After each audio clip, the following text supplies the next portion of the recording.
You're not trapped by anger, you're trapped by how you hold on. The art of letting go reveals how to release and reclaim your peace.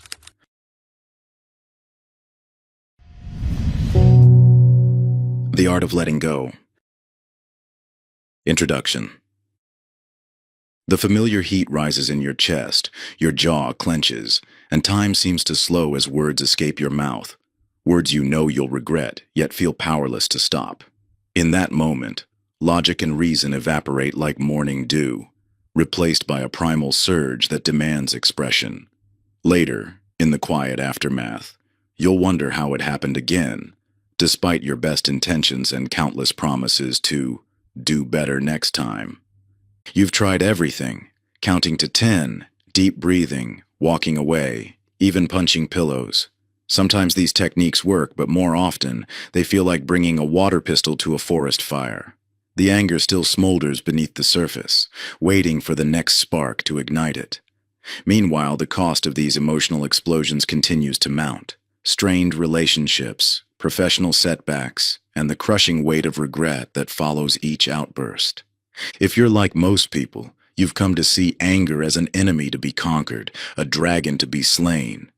But what if this very perspective is what keeps you trapped in an endless cycle of resistance and release? What if your anger isn't actually the problem, but rather your relationship with it? Here's a truth that might surprise you. Anger itself isn't the enemy. It's actually a messenger trying to communicate something vital about your values, boundaries, and needs. The real problem lies not in feeling anger, but in how we've been taught to grip it tightly, as though it were a weapon of protection or a shield against future harm. This book won't offer you another set of techniques to manage your anger. Instead, it presents something far more powerful, a fundamental shift in understanding that makes such techniques largely unnecessary. You'll discover that freedom from anger doesn't come from adding new skills to your arsenal, but from recognizing and releasing what you've been unknowingly carrying all along. Imagine standing at the edge of a rushing river, your arms laden with heavy stones. These stones represent your accumulated grievances, resentments, and perceived injustices. Your muscles ache from their weight, yet you hold on, convinced these stones are somehow protecting you, defining you, or securing your right to justice. But what if these very stones are actually anchoring you to your suffering? What if the path to freedom lies not in gripping tighter, but in the gentle art of opening your hands? This journey won't promise overnight transformation or a life completely free from anger. Such promises would be dishonest. What it offers instead is a new way of seeing that naturally dissolves anger's power over time, allowing you to respond to life's challenges with increasing clarity and ease. As you turn these pages, you'll discover that the prison of anger has always had an unlocked door. You simply haven't recognized it until now. Chapter 1. The Messenger You've Been Shooting. Through centuries of human civilization, a timeless tale has been passed down. The story of a proud king who grew weary of receiving troubling news from his messengers. In his desire for peace of mind, he began executing any messenger who brought unfavorable reports. Soon, no one dared deliver anything but pleasant news.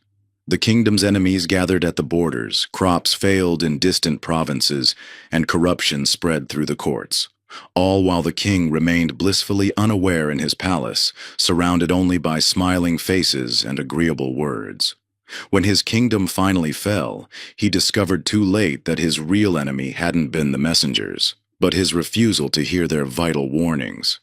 You've likely been taught to treat anger as that king treated his messengers, as an unwelcome intruder, to be eliminated, controlled, or suppressed. Modern society reinforces this view, offering countless techniques to manage anger, as though it were a wild beast to be tamed.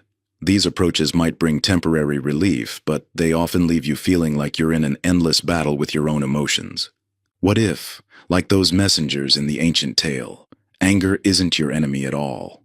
What if it's actually trying to deliver critical information about your life, your boundaries, and your deepest values? This perspective shift begins with understanding anger's evolutionary purpose. Our ancestors didn't survive by calmly analyzing every threat. They needed rapid signals that could instantly prepare them for fight or flight. Anger served as that signal, flooding the body with energy and sharpening focus when boundaries were violated or resources threatened. This system still operates in your brain today, though the threats you face are more often social than physical. Think of the last time you felt angry. Perhaps someone dismissed your ideas in a meeting, a friend betrayed your trust, or a stranger cut you off in traffic. In each case, anger arose as a messenger carrying vital information. Your contributions deserve respect. Trust is essential in friendship. Physical safety matters. The problem wasn't the message itself. These are valid concerns reflecting important values. The suffering came from how you responded to the messenger. Many of us have developed habit patterns around anger that mirror that foolish king. We either attack the messenger through suppression, "I shouldn't feel this way," let it take over the kingdom through uncontrolled expression, or try to lock it away through denial. Meanwhile, the real message, the underlying information about our needs, boundaries, or values, goes unheard. This is where emotional intelligence regarding anger becomes crucial. It's the ability to receive anger's message without being consumed by its energy. Like learning to read a letter without setting it on fire or getting paper cuts, you can extract anger's valuable information without letting it burn you or others. You might be thinking, but some things deserve anger. There's real injustice in the world. You're absolutely right. Anger often arises in response to genuine wrongs or violations. But even here, there's a crucial distinction between hearing anger's message about injustice and letting anger dictate your response. The most effective agents of social change have typically been those who could channel anger's energy into focused action while maintaining clarity and strategic thinking. Instead of attacking anger or surrendering to it, try interviewing it. When anger appears, pause, like creating space to read a message rather than immediately reacting to it. Get curious about what information it's trying to deliver. What boundary has been crossed? What value feels threatened? What need isn't being met? Separate the signal, the important message about your values, from the noise, the urge to lash out or shut down. The next time you feel anger rising, ask yourself, if this anger could speak clearly, what would it tell me about what matters most to me? What is it trying to protect or preserve? These questions transform anger from an enemy into an informant, offering valuable intelligence about your inner world. You're not interrogating the anger to dismiss it, but rather to understand the deeper truth it carries about your values and boundaries. When you approach your emotions with this kind of curiosity rather than judgment, something remarkable happens. The intensity often begins to shift.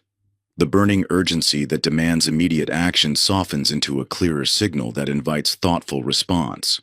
Your anger becomes less of a reactive force hijacking your behavior and more of a spotlight illuminating what you truly care about in this situation. This simple shift in perspective doesn't diminish your power, it actually enhances it by putting you back in the driver's seat of your emotional experience. Chapter 2. The Invisible Chains. Imagine being in a swimming pool, determined to reach the other side. You push hard against the water, your muscles straining with effort. But something keeps pulling you back. No matter how powerfully you swim, you barely make progress. Eventually, exhausted and frustrated, you discover the truth. There's an anchor chained to your ankle, hidden beneath the surface. All this time, you've been fighting not just the water, but an invisible force dragging you down. This is how expectations operate in your life, particularly in relation to anger. Like that hidden anchor, your expectations about how life should be, how others should behave, how you should feel, create constant resistance against reality. The harder you swim against this resistance, the more exhausted and angry you become. You've likely experienced this countless times. A coworker should have completed their part of the project by now. Your partner should know what you need without you having to explain it. Traffic should move faster. You should be further along in your career. The world should be fair. Notice how each should creates a gap between reality and your mental model of how things ought to be. This gap is where anger thrives. Consider two people stuck in the same traffic jam. The first driver left home expecting clear roads and a quick commute. Each passing minute fills them with increasing rage. This shouldn't be happening. The second driver anticipated potential delays and left early. Same situation, radically different emotional experience. The traffic hasn't changed, only the expectations differed. Your mind constantly generates these expectations, often without your awareness. They form an invisible web of demands that reality must satisfy.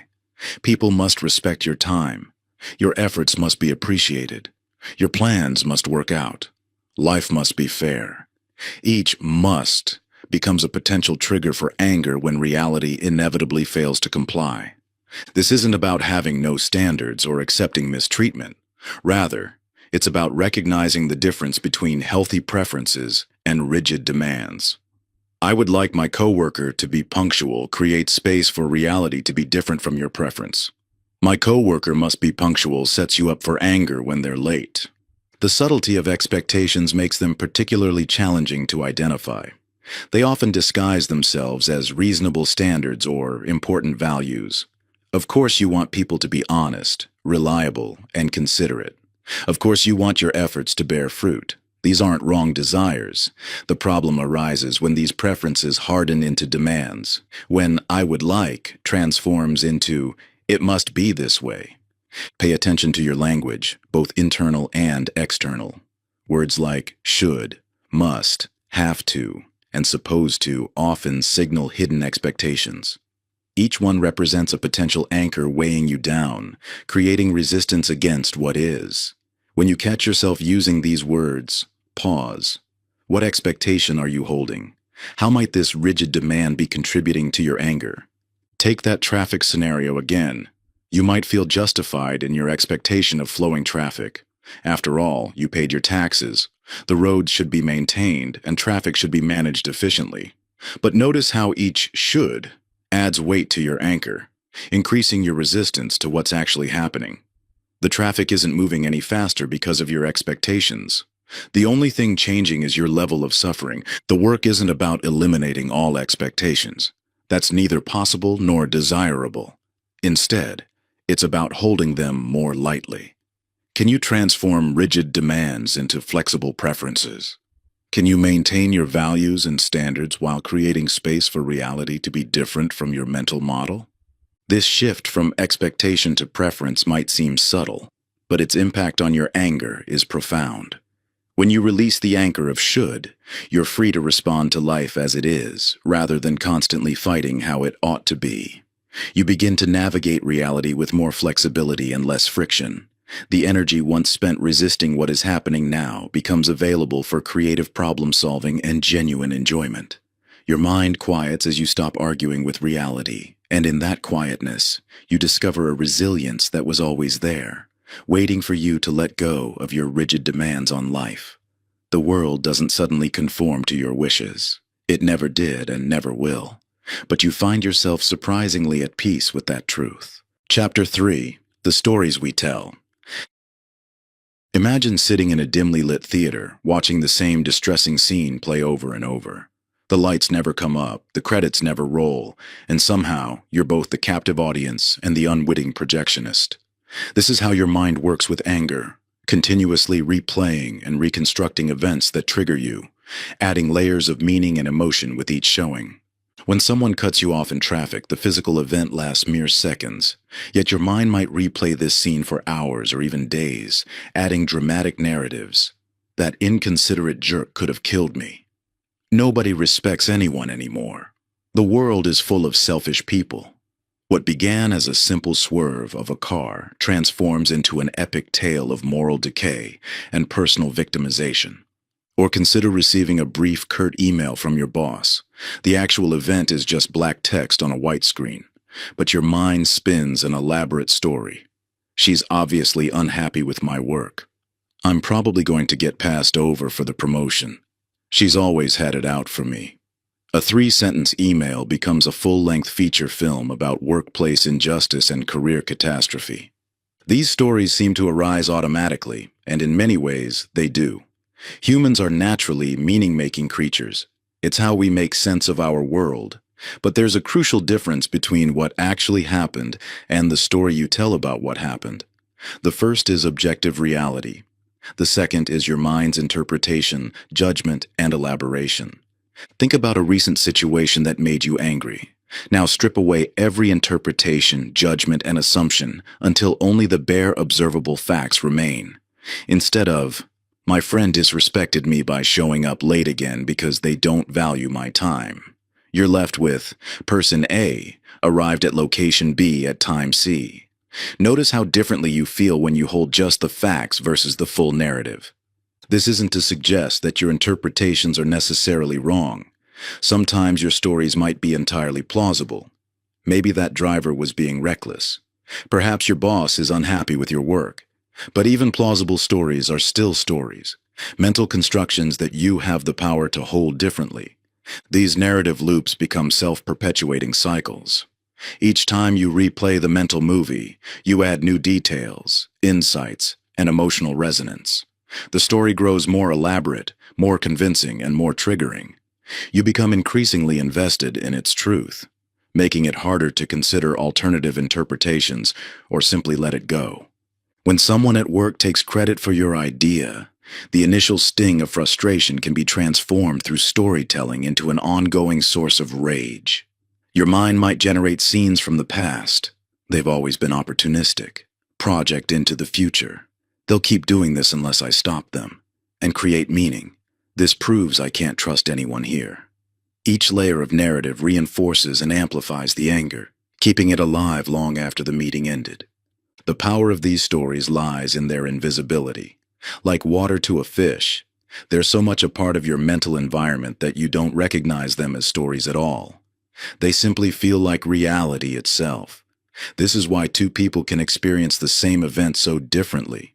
Each person's unique narrative filter transforms raw experience into personal meaning, creating vastly different emotional responses to identical situations. The key insight isn't about eliminating stories. That's neither possible nor desirable. Rather, it's about developing the awareness to recognize your stories as stories.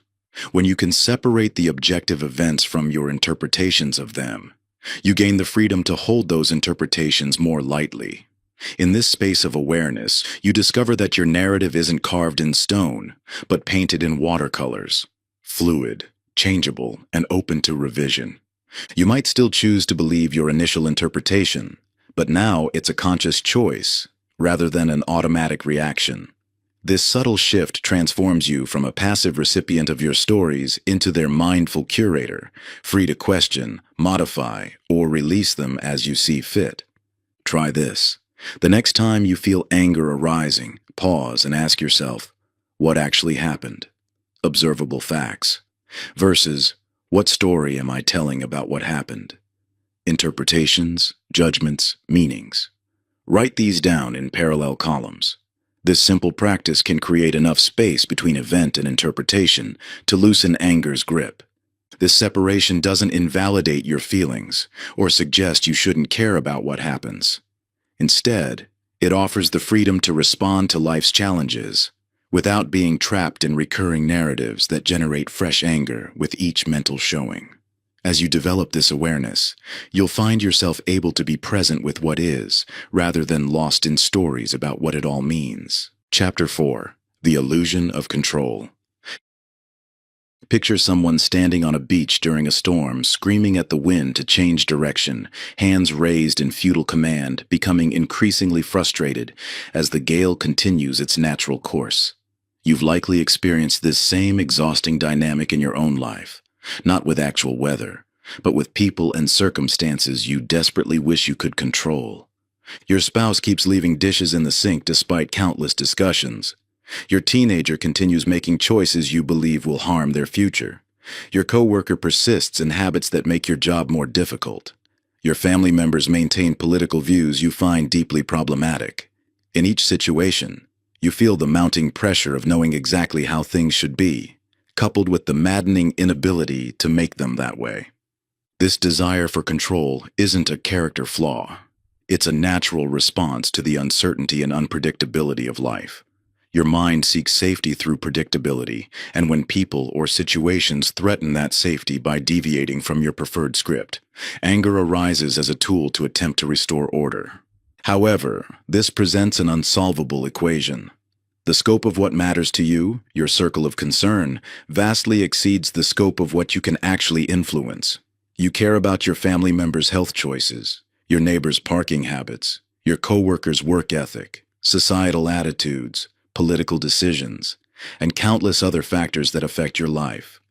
But caring about something doesn't grant you the power to control it. In workplace scenarios, you might invest enormous emotional energy trying to change a colleague's communication style or work habits. In relationships, you might repeatedly attempt to modify your partner's behavior or emotional responses.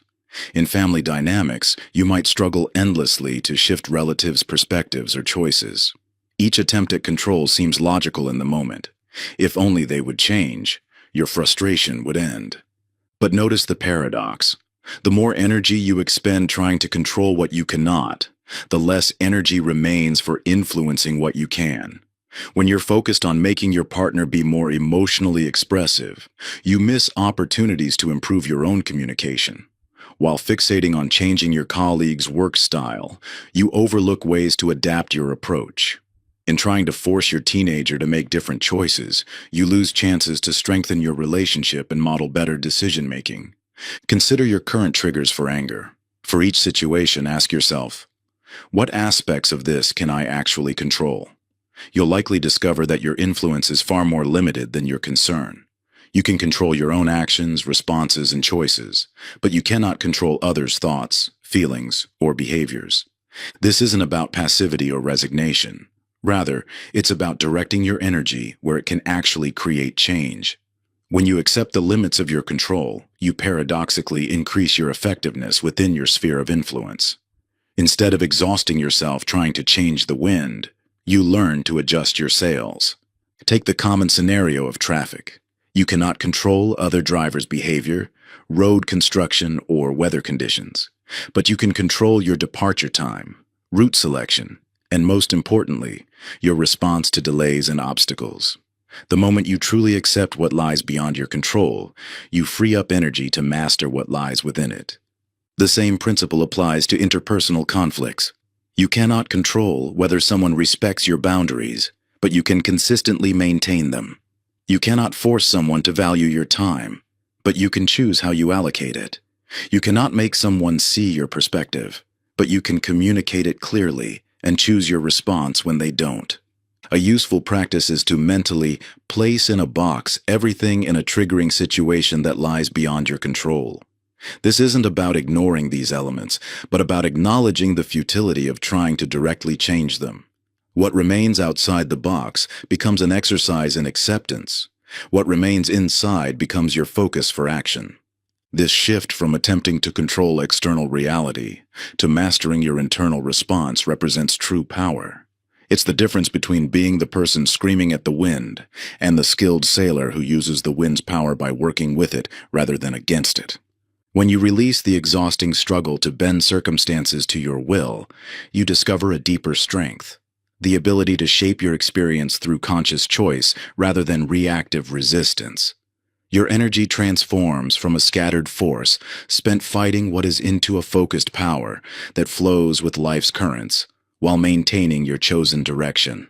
This is not surrender, but strategic wisdom that recognizes where your true influence lies. Chapter 5. The Identity Trap. Imagine constructing your sense of self atop quicksand. Every attempt to establish solid footing only pulls you deeper into instability. This is what happens when anger becomes intertwined with identity. When "I am angry" transforms from a temporary experience into a core definition of who you believe yourself to be.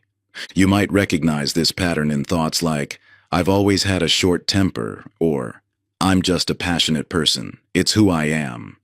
These aren't merely neutral observations. They're self-fulfilling prophecies that shape how you interpret and respond to every trigger in your life. When anger becomes your baseline, your expected response, it stops being something that happens to you and becomes something that defines you. This identity fusion often begins subtly. Perhaps you grew up in an environment where anger was the primary emotional currency, where raised voices and heated responses were the norm. Or maybe anger became your protective shield, the way you learned to establish boundaries or command respect. Over time, these patterns crystallized into fundamental beliefs about who you are. The challenge lies in how identity shapes perception and behavior. When you see yourself as quick-tempered, you unconsciously seek evidence that confirms this self-image. Minor irritations become proof of your natural tendencies. Moments of calm get dismissed as exceptions rather than possibilities. This self-reinforcing cycle makes anger feel inevitable rather than optional. Consider how differently you might respond to triggers if you saw yourself as naturally calm or inherently peaceful. The same situation that currently sparks immediate rage might instead evoke curiosity or compassion. This isn't about denying anger when it arises, but about questioning whether it must be your default response. Your anger may have served important functions in your life. It might have protected you in vulnerable situations, helped you stand up against injustice, or given you the strength to face challenging circumstances. Acknowledging these benefits doesn't mean you must continue defining yourself through anger. Just as a child outgrows training wheels without dismissing their past usefulness, you can honor anger's role in your journey while choosing different ways to meet those same needs. The key insight is that you are not your anger. You are the awareness that experiences anger. This distinction creates space between your essential self and the emotional states that flow through you. Like weather patterns across an unchanging sky, anger can arise and pass without altering who you fundamentally are. Examine how anger might be serving your identity needs. Does it make you feel strong, righteous, protected? Understanding these underlying functions allows you to explore alternative ways to meet these same needs. Strength can come from calm certainty rather than explosive force. Protection can arise from clear boundaries rather than defensive hostility. Righteousness can express itself through composed action rather than angry reaction. Start noticing the self-definitions you hold around anger. When you catch yourself thinking, "That's just how I am," or "I can't help it," pause to question these assumptions. Each moment offers a fresh choice. Your past patterns don't have to dictate your future responses. This isn't about forcefully reconstructing your identity or denying your experiences. Rather, it's about gently expanding your self-concept to include more possibilities. You're not erasing who you've been. You're creating space for who you might become. Think of it as opening a window in a room where anger's heat has long been trapped. You're not demolishing the room. You're allowing fresh air to circulate, creating new possibilities for temperature regulation. Your identity can expand to include both the capacity for anger and the capacity for peace, with conscious choice rather than habitual reaction, determining which manifests in any given moment. As you loosen anger's grip on your identity, you may notice its ripple effects throughout your life, how it has influenced your relationships, career choices, and daily interactions. Understanding these impacts will be crucial as you continue this journey of transformation. You'll start seeing patterns in how anger has shaped your decisions, perhaps driving you away from opportunities or causing you to build walls where bridges could have stood. In moments of reflection, you might recognize how its presence has colored countless small moments. The tone of voice you've used with loved ones, the assumptions you've made about others' intentions, the energy you've spent defending against imagined slights. This awareness isn't meant to burden you with regret, but to illuminate the profound possibilities that await as you create space for new ways of being. Chapter 6. The Ripple Effect. Picture a stone dropping into a still pond. The initial splash may seem localized, but the ripples extend outward in ever-widening circles, touching every part of the water's surface. Your anger operates in much the same way. While you might focus only on the immediate trigger and reaction, its effects radiate outward, touching every aspect of your life in ways you may not fully recognize.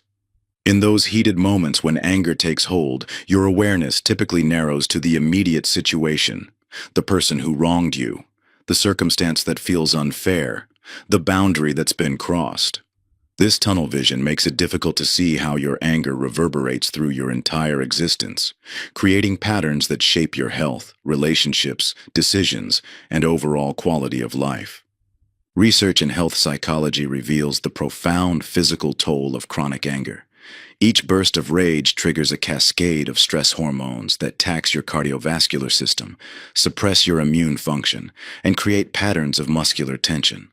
Over time, these physiological responses can contribute to hypertension, increased risk of heart disease, and accelerated cellular aging.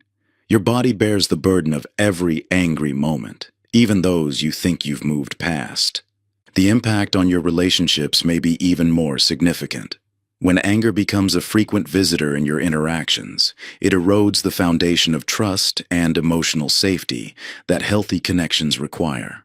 Your heightened reactivity reduces your capacity for empathy, making it harder to see situations from others' perspectives or respond with understanding rather than judgment. Those closest to you begin walking on eggshells, carefully monitoring their words and actions to avoid triggering your responses. This dynamic creates a self-reinforcing cycle. Their cautious behavior may feel patronizing or inauthentic, generating fresh triggers for your anger. Your cognitive function also suffers under anger's influence. Studies in neuroscience demonstrate how anger narrows your attention, limiting your ability to process information and consider alternative perspectives. Your decision-making becomes impaired as the emotional centers of your brain override areas responsible for rational analysis. Problems that might have creative solutions appear to have only two options: fight or surrender. This restricted thinking perpetuates cycles of reactivity and limits your ability to navigate complex situations effectively. Consider how your anger might be affecting your professional life. Even if you maintain tight control over your emotional expression at work, the internal experience of anger consumes mental and emotional resources that could be directed toward more productive ends. Your colleagues likely sense your underlying tension, which can impact team dynamics and limit opportunities for collaboration or advancement. The cumulative effect of these impacts creates what we might call anger's shadow, a persistent darkening of your life experience that extends far beyond the moments of active anger. This shadow manifests in subtle ways: the opportunities you miss because people find you difficult to work with, the relationships that never deepen because others keep their distance, the creative solutions you can't see because your mind is clouded by resentment.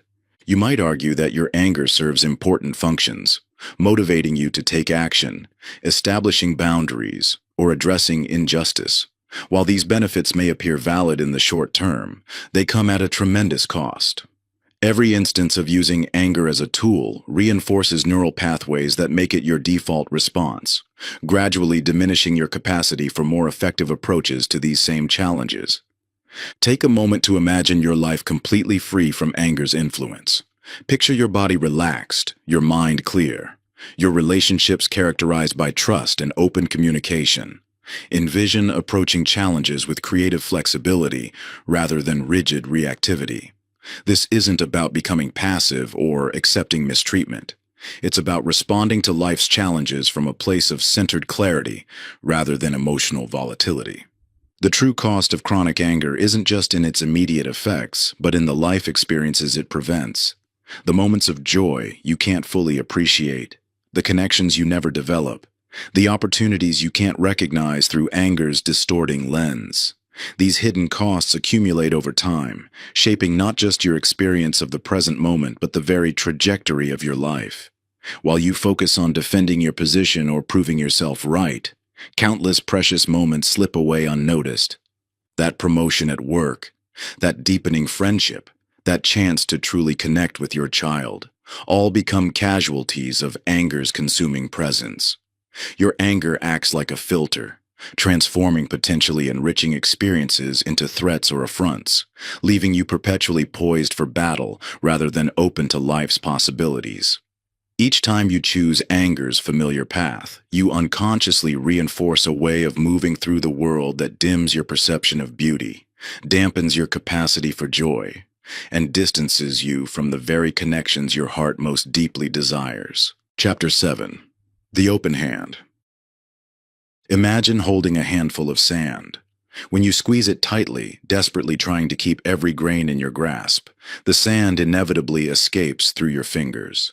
But when you open your palm and hold it gently, the sand rests peacefully, staying exactly where it is. This simple truth reflects the paradoxical nature of our relationship with anger. You've likely tried various anger management techniques, counting to 10, deep breathing, positive self-talk. While these approaches can provide temporary relief, they often strengthen anger's hold by reinforcing the idea that anger is something you must control. The harder you try to manage it, the more it seems to control you. The fundamental principle of letting go offers a radically different approach. Freedom from anger comes not from doing something to it, but from ceasing to do the things that sustain it. This distinction is crucial. When anger arises, you typically respond in one of two ways: suppression or expression. Suppression pushes anger down, creating internal pressure that eventually demands release. Expression vents anger outward, providing momentary relief, but often creating new problems and reinforcing anger as a go-to response. Both approaches maintain anger's power because they emerge from the same underlying premise, that anger is something you must do something with. But there's a third way: release. Release differs fundamentally from both suppression and expression. It involves opening around anger rather than either fighting or feeding it. Modern psychology aligns with ancient wisdom traditions in recognizing that our usual responses to anger involve various forms of mental, emotional, and physical gripping. This tension manifests as tightness in your body, rigid thinking patterns, and emotional resistance. Letting go begins with recognizing these patterns of tension and allowing them to soften. The process involves a profound paradox. Letting go requires both intention and non-effort. It's a deliberate choice to stop struggling, to cease the internal war with your experience. This isn't passive resignation, but an active surrender of the struggle that perpetuates anger's cycle. Experience this directly. Notice any tension in your body right now. First, try to force yourself to relax. Feel how this creates subtle resistance, a kind of pushing against your experience. Now, simply allow the tension to be there, giving it permission to release in its own time. Notice the difference between these approaches. The first creates more subtle tension. The second allows natural relaxation to occur. You might resist this approach, fearing that letting go means becoming passive or vulnerable. This concern is natural but misplaced. True letting go doesn't leave you defenseless, quite the opposite. By releasing the internal struggle with anger, you free up enormous energy and attention. This creates space for more effective responses to challenging situations. The gripping patterns that sustain anger often operate automatically, below conscious awareness. They might manifest as muscle tension, held breath, fixated thoughts, or emotional constriction. These patterns form a kind of internal architecture that keeps anger in place. Letting go begins with bringing gentle awareness to these patterns without trying to change them. When you stop doing the things that maintain anger, the mental rehearsal of grievances, the physical bracing, the emotional resistance, you may find that anger naturally begins to dissolve. This isn't because you've conquered it or achieved some special state. Rather, you've simply stopped feeding the processes that keep it alive. The open hand becomes both a physical gesture and a metaphor for this new relationship with anger. Instead of meeting anger with clenched fists of resistance or control, you learn to hold it with an open palm, neither pushing it away nor grasping at it. This fundamental shift in approach transforms your entire experience of anger. You begin to notice how different your body feels when you consciously unclench, shoulders dropping, breath deepening, jaw relaxing. The open hand represents a willingness to be present with what is, without the exhausting effort of fighting against reality. When anger arrives, you no longer treat it as an enemy to be vanquished or a problem to be solved. You simply acknowledge its presence, allow it to deliver its message, and watch as it naturally moves through you rather than becoming stuck. This isn't passive resignation, it's active, conscious allowing that paradoxically gives you more genuine power than all your previous attempts at control ever did. Chapter 8: The Space Between. Between every trigger and reaction lies a space, small at first, perhaps just the width of a single breath. But within it exists the seed of your freedom, like a martial artist who finds their greatest power not in the strike, but in the balanced pause before movement. Your ability to create space between stimulus and response holds the key to transforming your relationship with anger. You've likely experienced anger as an automatic response, feeling as though the emotion hijacks your system before you have any say in the matter. That car cuts you off in traffic, and instantly your heart races, hands clench the wheel, thoughts spiral into narratives of injustice. The reaction feels inevitable, as though there's no choice in how you respond. But here's what actually happens. Every external trigger passes through your nervous system before becoming a reaction. Your amygdala, the brain's threat detection center, processes potential dangers in milliseconds, preparing your body for fight or flight. Without awareness, this biological response can bypass your prefrontal cortex, the center of higher reasoning and choice. The result feels like an automatic reaction, but it's really the collapse of space between stimulus and response. Viktor Frankl, after surviving the concentration camps of World War II, came to a profound realization that speaks directly to this experience. Between stimulus and response, there is a space. In that space is our power to choose our response. In our response lies our growth and our freedom. This insight, born from witnessing humanity in its darkest hours, reveals that even in the most challenging circumstances, this space exists. Your body actually sends early warning signals before anger fully manifests. Subtle tensions, changes in breathing, warming sensations. These physical cues provide an opportunity to recognize rising anger before it overwhelms. The key is learning to detect these signals and use them as reminders to pause. When you're cut off in traffic, there's a fraction of a second between seeing the other car and your reaction. When you receive a disrespectful email, there's a moment between reading the words and feeling the surge of anger. When someone speaks to you dismissively, there's a space between hearing their tone and your response. These moments, these choice points, contain the potential for different outcomes. The neuroscience supports this understanding. While the amygdala responds rapidly to perceived threats, the prefrontal cortex requires slightly more time to engage. By intentionally creating space through pausing, you allow your higher brain functions to come online, accessing your capacity for reasoned response rather than pure reaction. You might resist this idea, thinking it impossible to pause when anger strikes quickly and intensely. This is natural. The pause can feel vulnerable, like letting your guard down. But creating this space doesn't mean becoming passive or denying your experience. Instead, it means developing the capacity to hold your experience with awareness before acting from it. The practice begins simply. When you notice anger's early signals, take one conscious breath. This isn't about calming down or changing your state. It's about creating the minimal space needed for choice to enter the equation. This single breath becomes your anchor to the present moment, interrupting the automatic chain of reaction. With practice, you'll start noticing more choice points throughout your day, those brief moments where you can insert space before reacting. Each time you catch yourself and take that conscious breath, you strengthen your capacity to access this space. It's like building a muscle, gradually developing strength through consistent small efforts. This skill compounds over time. You might begin by catching yourself once or twice a day, perhaps only after you've already started to react. That's perfectly normal. Soon you'll recognize the signals earlier. A tightening in your chest, a flush of heat in your face, a sudden narrowing of your thoughts. These physical messengers arrive before your mind constructs its story of offense or injustice. The beauty of this approach is its simplicity. You don't need special techniques or perfect circumstances, just your awareness and that single breath.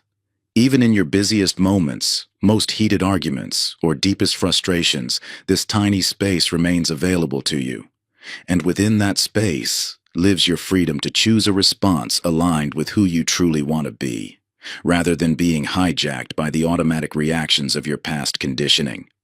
The space you create through pausing becomes a sanctuary of freedom.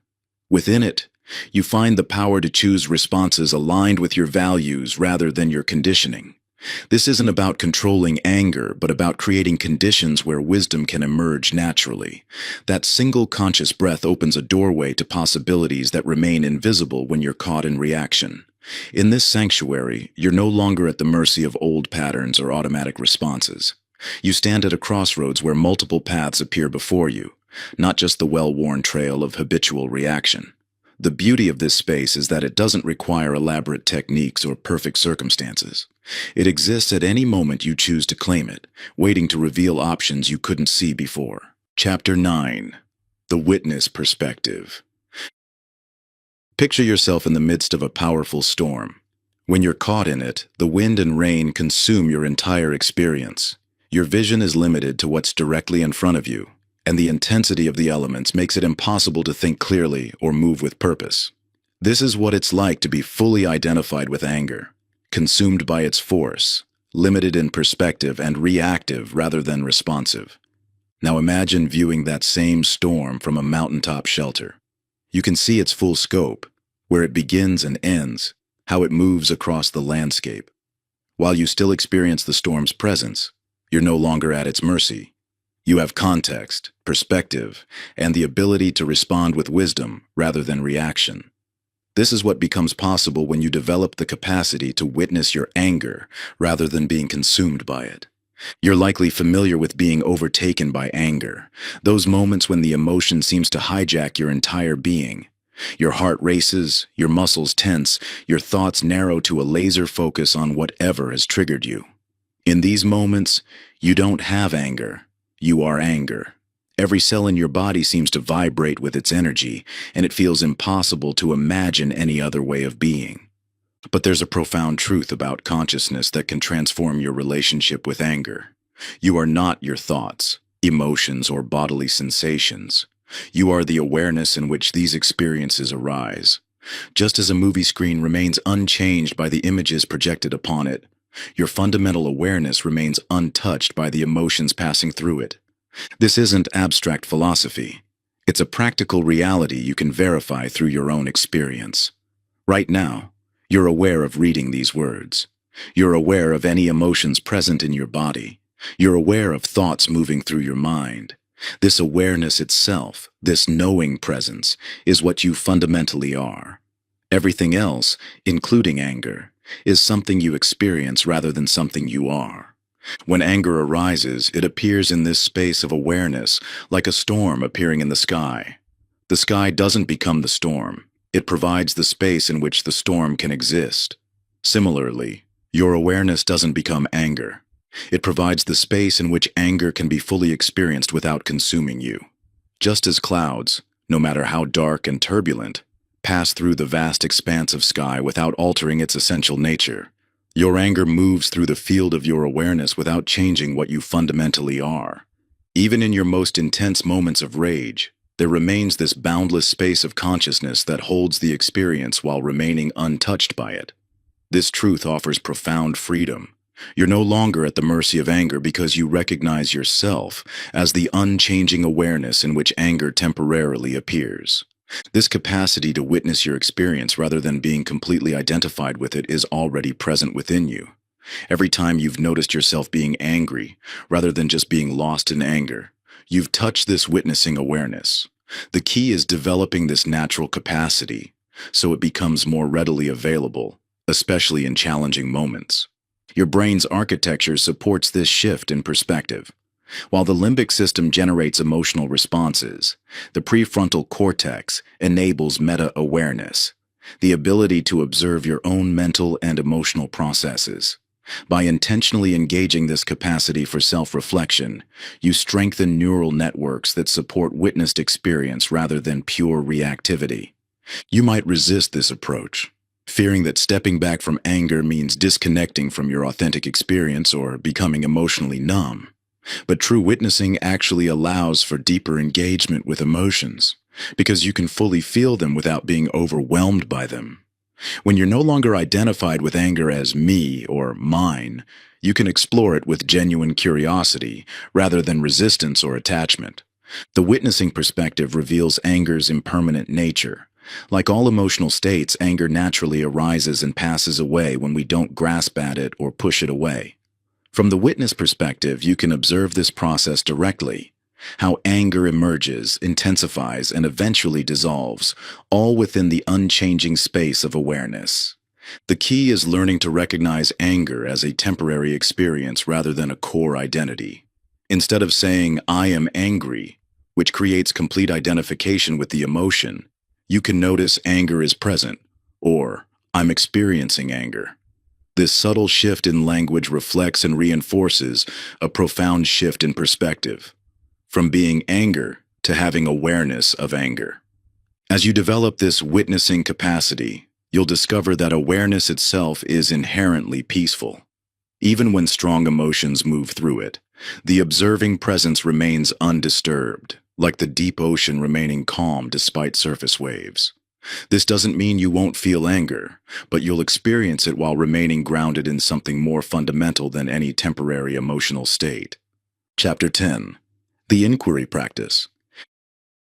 When you examine the architecture of anger, you'll find that beneath every emotional reaction lies a foundation of thoughts and beliefs, interpretations you've accepted as reality without questioning their validity. These thoughts seem to arise spontaneously in response to triggers, feeling so true and solid that questioning them might appear pointless. Yet it's precisely these unexamined beliefs that keep anger's cycle spinning. Consider how your mind responds when someone cuts you off in traffic. In an instant, thoughts arise. They're completely inconsiderate.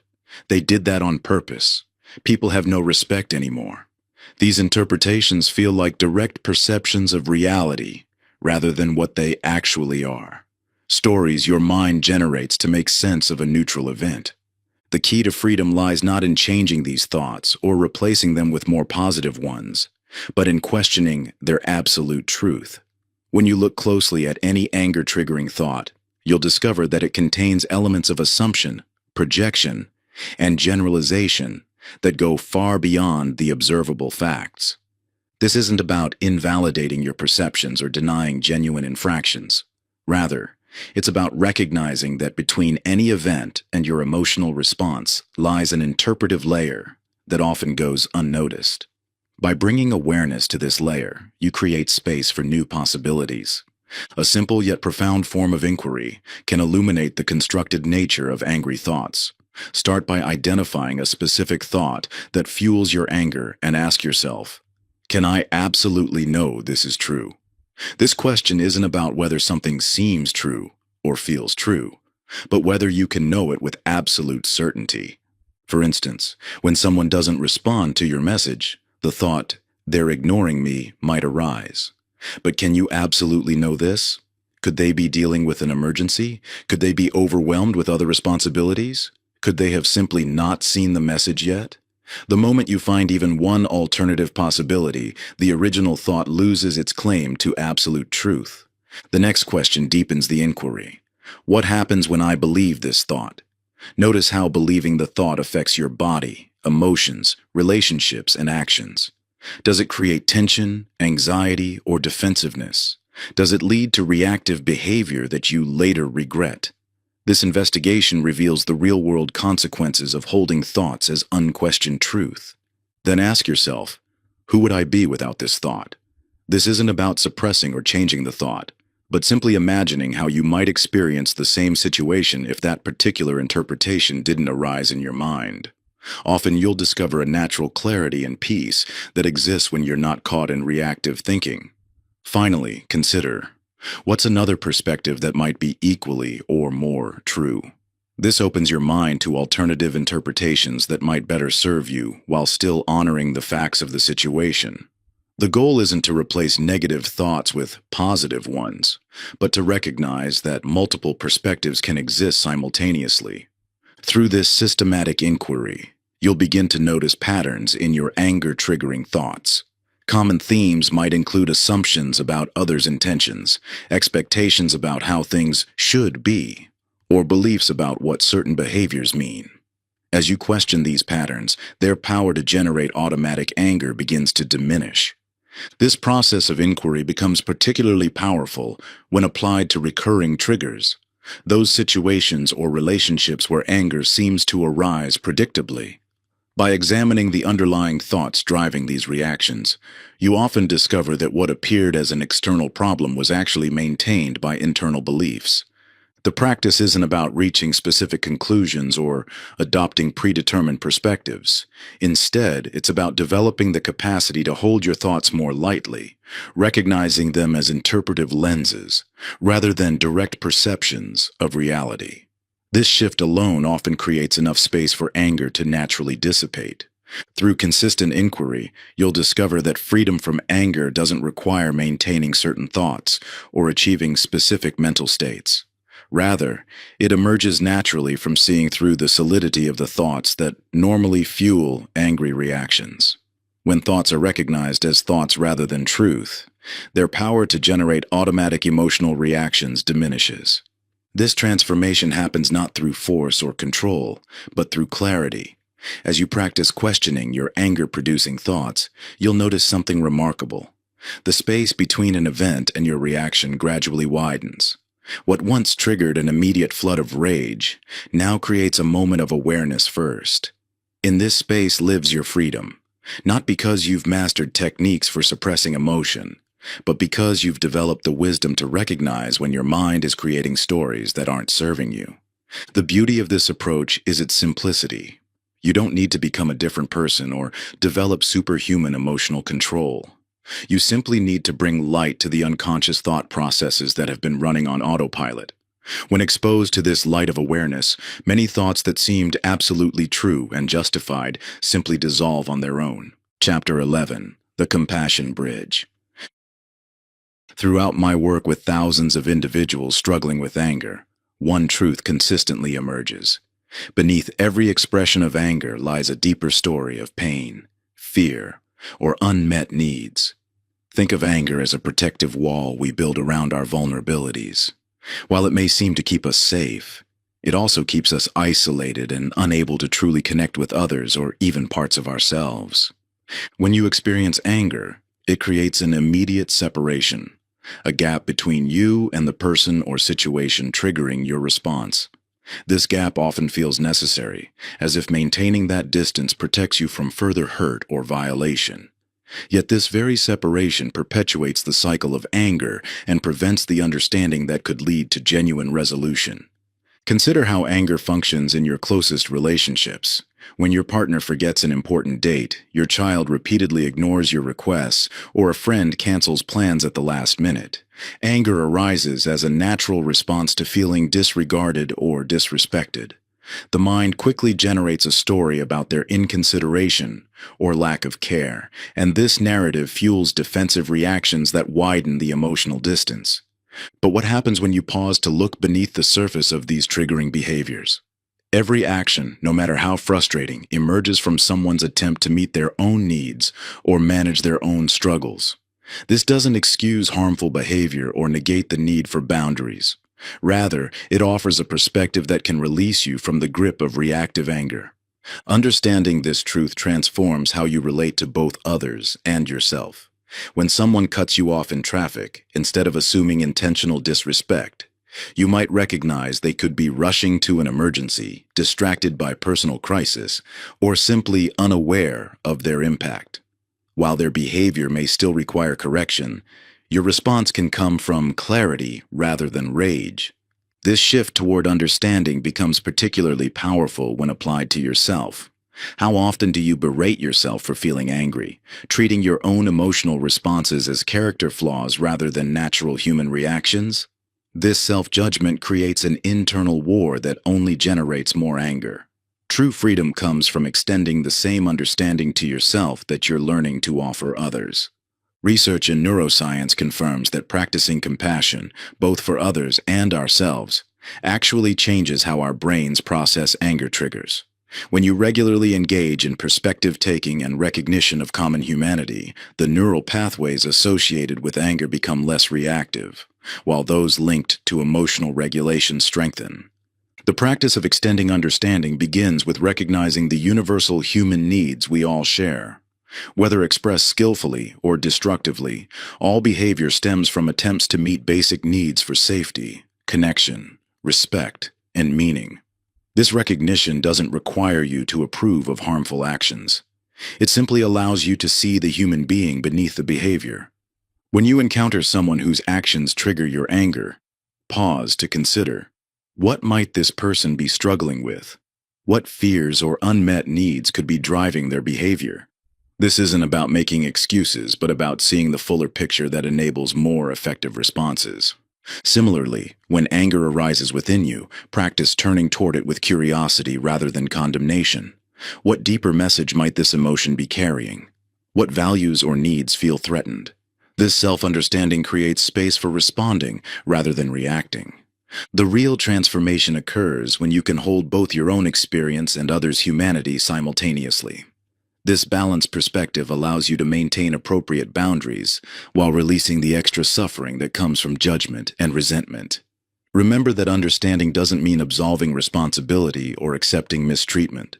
You can comprehend the factors influencing someone's behavior while still taking necessary steps to protect yourself or address the situation. Often coming from a place of understanding actually enables more effective action than reactions fueled by unexamined anger. Your capacity for understanding grows with practice. Start with smaller triggers and gradually extend to more challenging situations. Notice how this shift in perspective affects not just your anger, but your overall well-being and relationships. The ultimate paradox reveals itself. By understanding what drives others' difficult behaviors, you free yourself from the prison of reactive anger. In releasing the need to judge or condemn, you discover a natural peace that exists beneath the surface of emotional reactivity. This inner stillness has always been there, waiting patiently behind the noise of your interpretations and assumptions. When you look deeply into someone's actions without the fog of judgment clouding your vision, you begin to see the complex web of fears, wounds, and unmet needs that shape their behavior. This insight doesn't excuse their actions, but it liberates you from the exhausting cycle of resistance and reaction that keeps you bound to your own suffering. Chapter 12. The Freedom of Forgiveness. Through my years of studying human behavior and emotional patterns, I've observed how past hurts create present suffering, much like carrying stones in a backpack that grows heavier with each step. This weight isn't just metaphorical. Research shows that chronic resentment affects everything from heart health to immune function, essentially allowing past injuries to harm us long after the initial wound. You might believe you're protecting yourself by holding on to these grievances, keeping your guard up against future harm. Perhaps you feel that forgiveness means excusing inexcusable behavior or opening yourself to being hurt again. These concerns are valid and deserve acknowledgement. However, continuing to carry the weight of past injuries affects you far more than those who caused them. Consider the energy required to maintain resentment. Each time you replay a painful memory, your body responds as if the injury is happening again, flooding your system with stress hormones and maintaining a state of defensive tension. This biological response made sense when humans needed to remember and avoid genuine threats to survival. But in modern life, it often perpetuates unnecessary suffering. The path to freedom requires understanding what forgiveness truly is and isn't. Forgiveness doesn't mean forgetting what happened or pretending it didn't hurt. It doesn't require reconciliation with those who harmed you or putting yourself in position to be hurt again. True forgiveness is an internal process of releasing yourself from the burden of carrying old wounds into new moments. When you hold on to resentment about a coworker's betrayal from years ago, that resentment colors how you interact with current colleagues. When you can't release anger about a parent's failures, that anger often seeps into your own parenting. The past perpetuates itself through your grip on it.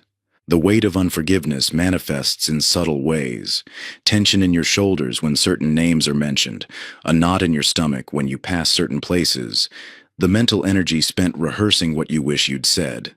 These physical and psychological patterns keep you bound to old stories, preventing full engagement with present opportunities. Significant betrayals or deep wounds often require a process rather than a single act of forgiveness. This process begins with acknowledging the full impact of what happened, not to reinforce the story, but to honor your experience. Just as physical wounds need cleaning before they can heal, emotional wounds need recognition before they can be released. The key insight is that forgiveness doesn't happen to make peace with the past. It happens to create peace in the present. Every moment spent reliving old hurts is a moment stolen from your current life. Every ounce of energy invested in maintaining resentment is energy unavailable for creating what you want now. Studies in neuroscience reveal that practicing forgiveness actually changes brain structure, reducing activity in areas associated with stress and strengthening regions linked to empathy and emotional regulation. This demonstrates that forgiveness is not just an emotional or philosophical choice. It's a physiological path to liberation. When you resist forgiveness, examine what that resistance protects. Often, holding on to anger feels like maintaining a form of justice or ensuring you never forget important lessons. But you can retain the wisdom gained from experience without carrying the emotional burden. Just as you can remember a broken bone without still feeling the pain, you can remember a betrayal without reliving the hurt. The process of releasing past hurts begins with a simple but profound shift. Turning your focus from what others did to you toward what you continue doing to yourself by maintaining resentment. This shift transforms you from victim of past events to author of your present experience. Genuine forgiveness emerges not from moral obligation, but from the natural recognition that carrying these burdens no longer serves you. Just as you would eventually release your grip on a hot coal, regardless of who threw it at you, you can choose to release resentment because holding it hurts you most. This release often happens in layers. You might think you've forgiven something only to find another level of resentment beneath the surface. Each layer you release creates more space for presence and peace in your current life. The process itself becomes an act of reclaiming your power from past events. Remember that forgiveness doesn't require restoration of trust or resumption of a relationship. Some people will remain unsafe or inappropriate for close connection. Forgiveness is about your internal landscape rather than external relationships. You can release the emotional charge while maintaining wise boundaries. Chapter 13. The Wisdom of Boundaries. Picture a thriving garden protected by a well-designed fence that keeps out destructive forces while allowing in sunlight, rain, and beneficial insects. This fence doesn't isolate the garden. It creates the conditions for it to flourish. Your personal boundaries work in exactly the same way, yet many struggle with setting and maintaining them, fearing they'll appear selfish or damage their relationships. You've likely experienced how poor boundaries lead to resentment and anger. When you consistently override your own limits to please others, take on responsibilities that aren't yours, or allow people to treat you disrespectfully, you create perfect conditions for anger to flourish. This anger often emerges as a delayed response to numerous boundary violations, making it seem disproportionate to the triggering incident. Understanding boundaries requires recognizing three distinct patterns: rigid walls that isolate you from genuine connection, permeable boundaries that protect while allowing authentic relationships to flourish, and boundary violations that generate legitimate anger signals. These patterns manifest differently across various life domains, from intimate relationships to professional interactions to casual social encounters. In professional settings, poor boundaries might look like accepting additional work when you're already overwhelmed, failing to communicate your needs clearly, or allowing colleagues to interrupt your focus time. In personal relationships, boundary issues often appear as difficulties saying no, tolerating disrespectful behavior, or sacrificing your own well-being to maintain harmony. Boundary intelligence involves knowing when, how, and with whom to set different types of limits based on relationship context and personal needs. This discernment develops through paying attention to your internal signals, those subtle feelings of discomfort or resentment that indicate when your boundaries are being crossed. Imagine your personal space surrounded by a luminous, flexible boundary that you control. This boundary isn't rigid or impenetrable, it's responsive and intelligent. It can become firmer when you need protection, and more permeable when safety allows for greater intimacy. This living boundary responds to your needs while respecting others' autonomy. You might resist setting clear boundaries out of fear of rejection, conflict, or appearing difficult. Perhaps you've learned to associate boundaries with selfishness, or have seen relationships damaged by rigid limitations. However, clear boundaries actually foster healthier relationships by preventing the accumulation of resentment that comes from chronic boundary violations. The areas where you experience recurring anger often point directly to boundary issues needing attention. When you find yourself repeatedly angry with certain people or in particular situations, it's usually a sign that you need to establish or reinforce appropriate limits. This pattern isn't random or meaningless. Your anger acts as an internal compass, highlighting exactly where your boundaries have become too porous or undefined. That familiar surge of frustration when someone interrupts your work, dismisses your feelings, or makes demands on your time without consideration. These are all signals that your personal limits are being crossed.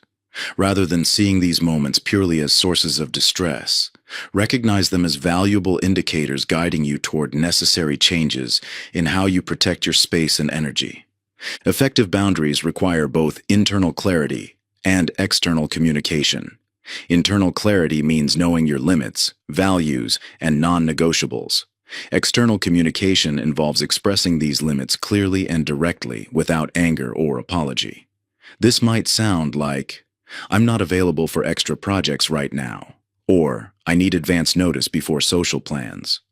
By establishing appropriate boundaries, you create space for genuine peace rather than temporary harmony maintained through self-betrayal. These limits allow you to release the defensive anger that poor boundaries necessitate, transforming your relationships and your relationship with anger itself. The connection between boundaries and letting go becomes clear when you realize that proper limits eliminate the need for many anger responses. When you protect your space effectively, you no longer need anger as a defensive mechanism. This creates the foundation for true peace, not the peace of submission, but the peace of proper protection. Research in psychology consistently shows that individuals with well-defined boundaries experience less chronic anger and better relationship satisfaction. These findings confirm what you may intuitively sense, that creating appropriate space for yourself and others leads to more authentic connections and fewer triggers for anger. Remember that boundary setting is a skill developed through practice. Each time you honor your limits or communicate them clearly, you strengthen your boundary intelligence. This growing wisdom helps you navigate relationships with greater ease while reducing the conditions that typically generate anger. You wouldn't expect to master a musical instrument overnight, and the same patience applies to developing healthy boundaries. At first, you might feel uncomfortable or even guilty when protecting your space, but this discomfort fades as you witness the positive effects rippling through your life. Notice how relationships transform when you no longer rely on anger as your primary protector. Conversations become more authentic, connections deepen, and the exhausting cycle of resentment begins to dissolve. Your growing boundary intelligence becomes a quiet strength that others naturally respect, often without you having to say a word. Chapter 14. The Alchemy of Acceptance. In the constant flow of life, resistance often feels like our natural response to unwanted circumstances. Just as a boulder in a river creates turbulence by opposing the water's flow, our resistance to life's challenges generates internal turbulence we experience as anger. Yet the river holds profound wisdom. It doesn't fight the boulder, but flows around it, maintaining its essential nature while finding the path of least resistance. Your habit of resisting what is makes perfect sense. When faced with situations that feel wrong, unfair, or threatening, pushing back seems like the only logical response. Traffic jams warrant frustration. Critical feedback deserves defensive anger. Others' irritating behaviors justify your irritation. This pattern of resistance appears so natural that questioning it might seem absurd. Yet here lies a transformative truth. Your suffering arises not from the situations themselves, but from your resistance to them. This isn't about passively accepting mistreatment or abandoning your values. Rather, it's about recognizing that fighting against reality creates a second layer of pain, on top of whatever difficulty you're facing. Consider how differently you experience a traffic delay when you resist it versus when you accept its reality. In resistance, you tense your body, replay frustrated thoughts, and generate anger that changes nothing about the situation while deteriorating your well-being. In acceptance, you acknowledge the unchangeable reality of the delay, which frees your energy to make constructive choices. Whether that's calling ahead to adjust plans, using the time productively, or simply maintaining your peace. This distinction between passive resignation and active acceptance proves crucial. Resignation collapses into helplessness, while acceptance creates space for clear seeing and wise action. When you receive critical feedback, resignation says, "I'm worthless," while acceptance says, "This feedback exists. Now what can I learn from it?" When someone's behavior triggers you, resignation says, "I have to put up with this," while acceptance says, "This is happening." What boundaries do I need to set? The paradox becomes clear. Accepting what is actually creates the foundation for effective change. You can only transform what you first acknowledge. Fighting reality distorts your perception and scatters your energy, while acceptance focuses your power where it can make a difference. Research in stress physiology demonstrates how acceptance impacts our nervous system. When we resist reality, we maintain a state of fight-or-flight arousal that impairs cognitive function and escalates emotional reactivity. Acceptance, in contrast, activates the parasympathetic nervous system, creating the physiological conditions for clear thinking and considered response. Actual studies of mindfulness-based interventions show that increasing acceptance correlates with reduced anger, reactivity, and improved emotional regulation.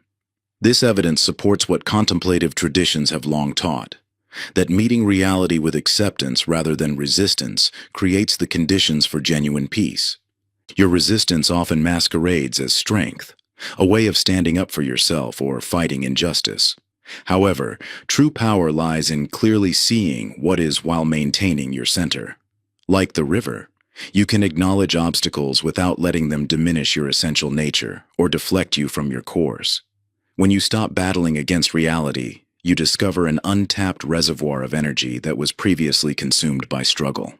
This shift transforms your relationship with challenging situations. Rather than exhausting yourself by fighting what cannot be changed, you harness your power to navigate life's inevitable obstacles with grace and wisdom. In this space of acceptance, you access a deeper strength, one that flows not from resistance, but from the profound understanding that you remain whole regardless of external circumstances. When triggered by others' behavior, notice how resistance creates an adversarial relationship that increases tension and reduces your effectiveness. Acceptance doesn't mean approving of their actions, but acknowledging their reality, which paradoxically frees you to respond with wisdom rather than reactivity. The practice becomes simple but profound. In any triggering situation, first say yes to its reality. This doesn't mean you like it or want it to continue. It means you stop fighting the fact that it exists. From this ground of acceptance, you can then discern what aspects you can influence and what aspects require letting go. This transformation of resistance into acceptance creates an alchemical shift in your relationship with anger. Rather than generating fresh fuel for your anger through constant opposition to reality, you develop the capacity to flow with life while maintaining your integrity. This creates space for genuine peace, not the false peace of suppression or resignation, but the authentic peace of clear seeing and wise response. As you embrace what is, your energy shifts from fighting shadows to illuminating possibilities. You'll find yourself responding to provocations with a steadiness that might have seemed impossible before. Not because you've become passive, but because you've accessed a deeper wisdom that transcends the need for defensive reactions. This is the paradoxical power of acceptance. In surrendering the battle against reality, you gain the clarity to transform it. Chapter 15. The Power of Perspective. When you're caught in anger's grip, your vision narrows like a camera lens zooming in on a single point, excluding everything else from view. This tunnel vision makes the triggering event seem like the entire world, as though nothing else exists beyond this moment of frustration. This slight, this obstacle. You lose sight of the broader context, the flow of time, and the myriad perspectives that might offer relief from anger's intensity. Imagine viewing your life through different lenses, some that magnify problems until they overwhelm your field of vision, others that reveal the vast landscape of context surrounding any given moment. The same situation can feel radically different depending on which lens you're looking through. A criticism that feels devastating through the magnifying glass of anger might appear as valuable feedback when viewed through a lens of growth. A frustrating setback that seems catastrophic in the moment might register as a minor bump when seen through the telescope of time. This powerful shift in perspective doesn't deny or diminish your initial emotional response. Rather, it expands your view to include more of reality, creating space around the intense feelings that can otherwise consume you. When you zoom out from the close-up shot of anger, you gain access to wisdom that the narrow view obscures.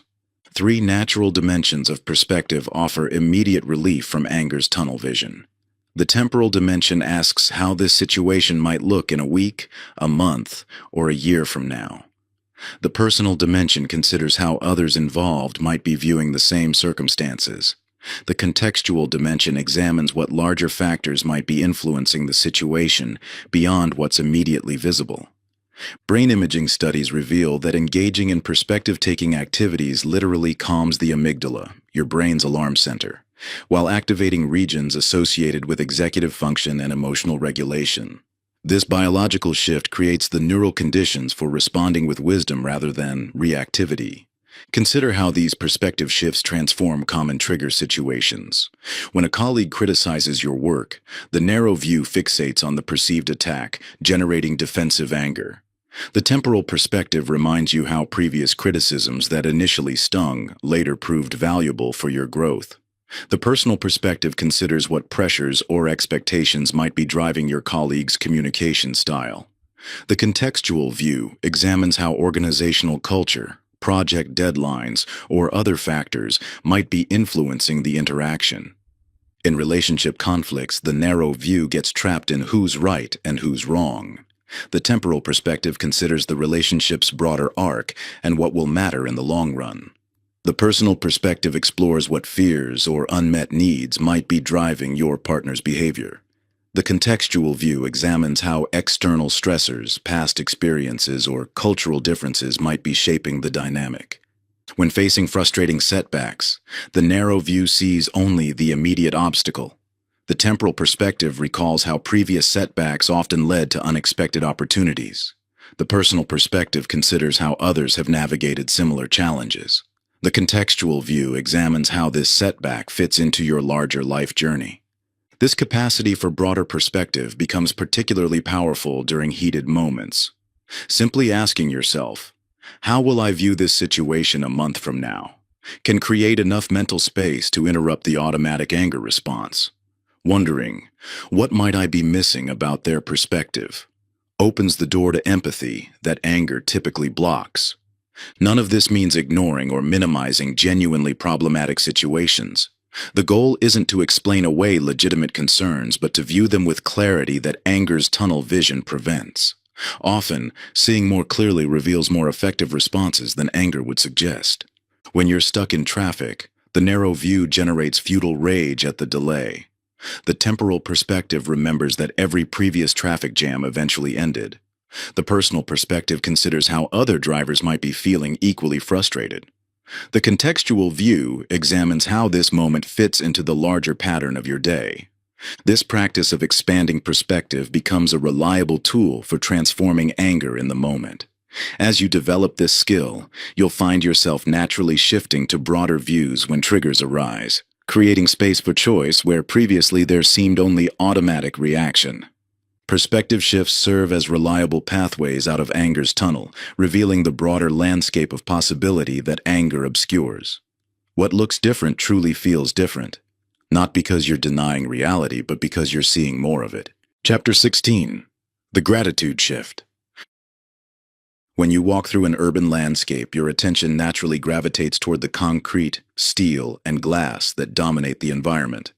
Yet sometimes, breaking through a crack in the sidewalk, you might notice a small flower, resilient, vibrant, and alive despite its harsh surroundings. This simple sight offers a profound truth about the nature of appreciation. Even in the most challenging circumstances, something of value exists, if you're willing to look for it. You might be skeptical about the role of gratitude in managing anger. After all, when someone cuts you off in traffic, criticizes your work unfairly, or dismisses your feelings, appreciation isn't your natural response. Your mind immediately focuses on the threat, the disrespect, or the injury. And this narrow focus feeds the flames of anger. This reaction isn't wrong. It's how your brain is wired to protect you. But this default setting, while natural, often traps you in patterns of reactivity that perpetuate suffering. Research in neuroscience and psychology reveals something remarkable. Your brain cannot simultaneously process feelings of genuine gratitude and anger. They operate on different neural circuits, and when you activate one, you naturally diminish the other. This isn't about forcing positive thinking or denying legitimate problems. Rather, it's about expanding your awareness to include aspects of your experience that anger typically obscures. Consider how this works in practice. When stuck in traffic, your immediate focus goes to the delay, the inconvenience, and perhaps the inconsiderate drivers around you. These thoughts naturally generate anger. But in that same moment, you could acknowledge the safety of your vehicle, the technology that lets you notify others of your delay, or even the unexpected time to listen to a favorite podcast. Neither perspective negates the other, but the second creates space around the anger rather than feeding it. Workplace conflicts offer another revealing example. When facing criticism or difficult colleagues, anger narrows your focus to the apparent attack or unfairness.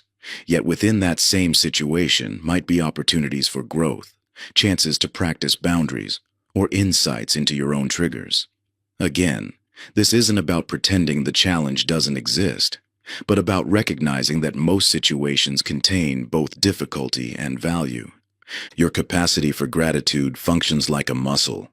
It strengthens with consistent use and atrophies with neglect. Each time you intentionally look for something to appreciate in a triggering situation, you build this capacity. Over time, this practice rewires your neural pathways, making appreciation more accessible even in challenging moments. Think back to a past difficulty that initially seemed purely negative, but ultimately led to growth, learning, or unexpected benefits.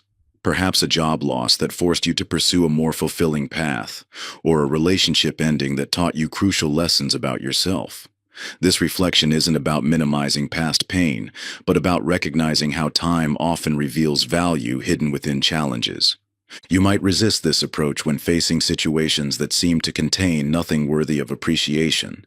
Some experiences appear purely negative, and trying to find gratitude feels impossible or even inappropriate. But appreciation doesn't require denying difficulty. It simply involves broadening your focus beyond the challenging aspects that anger automatically highlights.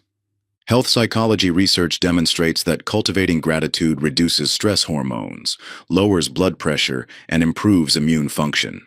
These physiological changes create better conditions for responding to triggers with wisdom rather than reactivity. The practice literally changes your body's biochemistry, making it easier to access clear thinking in challenging moments. When you encounter triggering situations, a simple 3-step practice can help you access appreciation without denying difficulty. First, acknowledge the challenge honestly, naming what's hard or painful about the situation. Second, intentionally identify one aspect you can appreciate no matter how small. Third, notice how this broader perspective affects your emotional state. This isn't about manufacturing positive feelings, but about creating space around the anger. This practice requires consistency and patience. Like any skill, it develops through regular exercise rather than occasional effort. Each time you find something to appreciate in a difficult moment, you strengthen your capacity to hold both challenge and value simultaneously. This expanded awareness naturally loosens anger's grip without requiring you to suppress or deny your initial reactions. Chapter 17. The Responsibility. When you stand at a crossroads, multiple paths stretch before you, each leading to different destinations. This same moment of choice exists whenever anger arises, though it rarely feels that way in the heat of the moment. Your reactions might feel automatic, as though anger instantly transforms thought into action, leaving no space for conscious choice. Yet within that narrow gap between trigger and response lies your greatest freedom. Consider how often you've looked back on an angry outburst and wished you'd responded differently. In those moments of reflection, alternative responses become clear. You could have taken a breath, asked a clarifying question, or simply walked away. This hindsight reveals an essential truth. Different responses were always possible, even if they weren't accessible in the moment. Viktor Frankl, having endured the unimaginable horrors of concentration camps, discovered that even in the most extreme circumstances, humans retain one fundamental freedom: the ability to choose their attitude toward any situation. This profound insight reveals that while you cannot always control what happens to you, you maintain control over how you respond. The distinction between reaction and response proves crucial here. Reactions emerge automatically from habit and conditioning. They're the patterns you've developed over years of handling difficult situations. Responses, in contrast, arise from conscious awareness and deliberate choice. This difference might seem subtle, but it represents the boundary between being controlled by anger and maintaining sovereignty over your actions. When a colleague criticizes your work, the automatic reaction might be defensive anger, perhaps snapping back or withdrawing in hostile silence. But in that same moment, multiple alternative responses exist. You could get curious about their perspective, calmly assert your boundaries, or take time to process before engaging. Each option creates different consequences. Yet accessing these choices requires developing what psychologists call response flexibility. Response flexibility represents your capacity to pause, consider options, and consciously select your behavior rather than defaulting to habit. Like any skill, it strengthens through practice. The more you exercise this ability in low-stakes situations, the more accessible it becomes during intense triggers. Workplace dynamics often provide clear examples of how different responses create different outcomes. When faced with a frustrating email, you might habitually fire back an angry response. But pausing to consider alternatives could lead to scheduling a constructive conversation, seeking clarification, or addressing the underlying issue rather than reacting to the surface trigger. You might resist this idea, knowing how overwhelming strong emotions can feel. Some reactions seem too powerful to override, as though anger floods your system too quickly for conscious choice. This experience is valid, yet it represents your current capacity rather than your ultimate potential. Responsibility develops gradually, beginning with small triggers and expanding to more challenging situations. The key lies in recognizing that every triggering moment contains a choice point, a tiny gap between stimulus and response where awareness can enter. This gap might initially feel microscopic, but it expands through consistent practice.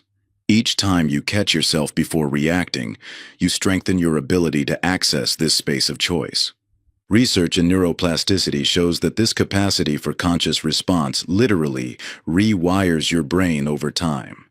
Each deliberate choice reinforces neural pathways that support response flexibility, making it progressively easier to access alternatives in triggering moments. Your habitual reactions developed for valid reasons. They served as protection, helped establish boundaries, or expressed important needs. Acknowledging their past utility creates self-compassion, while recognizing that you can now develop more effective responses. This isn't about judging your reactions, but about expanding your behavioral repertoire. Development of response flexibility begins with awareness of your typical reaction patterns. Notice what types of situations consistently trigger automatic responses. Observe the physical sensations, thoughts, and emotions that arise. This awareness itself creates space for choice, even before considering alternative responses. The pause practice offers a simple but powerful tool for accessing the choice point in daily life. When you notice a trigger arising, intentionally pause. Take one conscious breath. This brief moment interrupts the automatic reaction sequence and creates space for conscious choice. Even if you ultimately choose the same response, it becomes a choice rather than an inevitability. True freedom emerges not from controlling external circumstances, but from choosing your way of being with them. This represents the essence of letting go, releasing the illusion that you must react in particular ways while embracing your power to choose conscious responses. Chapter 18. The Integrated Life. Just as a master musician no longer thinks about individual notes, but simply flows with the music, your journey with anger can evolve from conscious technique to natural peace. Through dedicated practice, what begins as deliberate effort transforms into effortless wisdom, not through force or control, but through deep integration of understanding. Throughout this book, you've explored various aspects of anger and learned powerful tools for working with it. You've discovered how to pause, question your thoughts, shift perspective, and choose conscious responses. Yet you might wonder, will I always need to consciously apply these practices? Will peace ever feel natural rather than achieved? The transition from doing practices to being at peace mirrors how we learn any complex skill. Consider how you learn to drive a car. Initially, every action required intense concentration, checking mirrors, signaling turns, maintaining proper speed, and staying in your lane. Yet now you likely navigate complex traffic situations while holding conversations or thinking about other matters. The individual components have integrated into fluid competence. This same progression occurs as you develop a new relationship with anger. What begins as conscious application of techniques gradually becomes integrated understanding that shapes your perceptions and responses before thought intervenes. This represents the difference between doing peaceful practices and being peace itself. Neuroscience confirms this progression from conscious effort to embodied wisdom. When learning any new skill, the brain initially requires high activation in areas associated with conscious control. As mastery develops, these same actions become encoded in deeper brain regions that operate below conscious awareness. Your responses become both more effective and more effortless. This integration manifests in subtle but significant ways. Perhaps you've already noticed moments where you responded to a trigger with unexpected calm. Not because you remembered to apply a technique, but because something has shifted in your basic relationship with anger. These spontaneous moments of peace reveal the natural wisdom that emerges through consistent practice. The development of embodied wisdom doesn't mean you'll never experience anger again. Rather, it manifests as a growing capacity to hold emotional experiences with greater spaciousness and return to equilibrium more quickly when triggered. Like a martial artist who maintains balance even when pushed, you develop the ability to stay centered amidst life's challenges. You might resist this possibility, doubting whether such deep transformation is truly possible. Perhaps you've struggled with anger for so long that it feels fundamentally woven into your identity. Yet small shifts are already occurring, moments when you naturally choose peace without conscious effort. These glimpses reveal your growing capacity for living from integrated understanding. This evolution requires acknowledging and celebrating these subtle signs of transformation. Each time you notice yourself responding differently without trying, you reinforce new neural pathways. Rather than focusing on how far you still have to go, recognize how far you've already come. Every natural moment of peace builds momentum toward embodied wisdom. The process unfolds gradually, like water slowly wearing away stone. You don't need to force or rush it. Simply maintain consistent practice while remaining open to evidence of integration. Notice when peace arises spontaneously. Observe how triggers that once provoked automatic reactions now create space for choice. Recognition itself accelerates transformation. Integration doesn't mean achieving some perfect state of perpetual calm. It means developing trust in your fundamental capacity for peace, even amid life's inevitable challenges. Like the musician who can return to the melody even after a missed note, you cultivate the ability to reconnect with peace when temporarily knocked off center. This represents the deepest form of letting go, releasing not just individual instances of anger, but the very concept of yourself as someone prone to anger. You open to a larger identity as awareness itself, naturally capable of holding all experiences with increasing equanimity. From this space, peace becomes not something you do, but simply what you are. Your fundamental nature emerges as spacious and unbound, free from the old stories of reactivity and struggle. Like a vast sky that remains unchanged regardless of the weather passing through it, you discover an innate capacity to embrace all of life's moments without being defined by them. This isn't about becoming a different person. It's about recognizing who you've always been beneath the layers of accumulated tension and defensive patterns. Conclusion. As you reach the end of this journey, pause for a moment and notice how your hands feel. Remember the heavy stones you were carrying when we began, the grievances, resentments, and anger that seemed so essential to hold on to. Notice how your grip has gradually loosened, how your shoulders have begun to relax, how your breath moves more freely. This lightness isn't because the challenges in your life have disappeared, but because you've discovered the profound truth that peace comes not from controlling external circumstances, but from releasing your internal holds. Throughout these pages, you've explored how anger persists, not through the power of triggers, but through your own patterns of holding, the rigid expectations that create constant disappointment, the blame narratives that keep wounds fresh, and the illusion of control that generates endless frustration. You've seen how these patterns, though once protective, have become the very chains that bind you to suffering. This journey from anger to peace isn't about reaching some perfect state of perpetual calm. It's about walking a path with increasing awareness and skill, understanding that each step brings you closer to your natural state of equilibrium. You'll still experience anger. This is part of being human, a natural response to life's challenges. But now you possess something invaluable, the understanding that anger need not hijack your life or define your experience. As you implement these insights in daily life, you'll encounter challenges. There will be days when old patterns resurface strongly, when you react before remembering to pause, when the practice feels harder than it should. Know that these moments aren't failures. They're opportunities for deeper learning, chances to practice self-compassion and strengthen your commitment to peace. Progress, not perfection, is the goal. What's emerging through this work goes beyond anger management techniques. As you release the habitual tensions and defensive patterns, you naturally create space for deeper qualities to emerge. Compassion for yourself and others, wisdom in challenging situations, and an abiding sense of inner peace that comes from knowing you're no longer at war with life itself.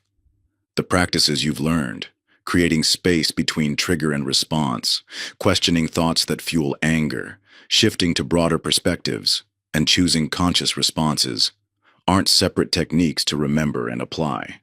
They're aspects of a unified approach to living, different facets of the same jewel of awareness.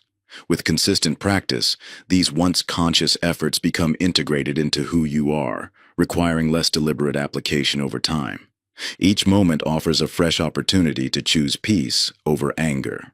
This choice becomes increasingly natural, not because anger disappears from your life, but because your relationship with it has fundamentally transformed. You no longer see it as an enemy to battle, but as a messenger to hear and release. The power that once seemed to reside in external triggers returns to where it always belonged, in your own hands, in your capacity to respond rather than react. You carry within you an innate capacity for peace that no external circumstance can disturb.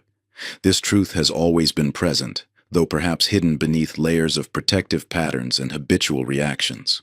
As you continue this journey, remember that you're not becoming something different. You're allowing your natural wisdom and equilibrium to emerge more fully. The path ahead remains yours to walk, but you no longer walk it alone. You carry with you the insights and understanding that can transform any moment of anger into an opportunity for deeper peace. Trust in this process. Trust in your capacity to change, and most importantly, trust in the peace that is your natural state. Let your hands open fully now, releasing the last traces of those heavy stones you once carried. Feel the freedom that comes with empty hands, not empty of purpose or power, but empty of the burdens that kept you bound to suffering. This is your birthright, to live in peace, to respond with wisdom, and to meet each moment with an open heart and steady presence.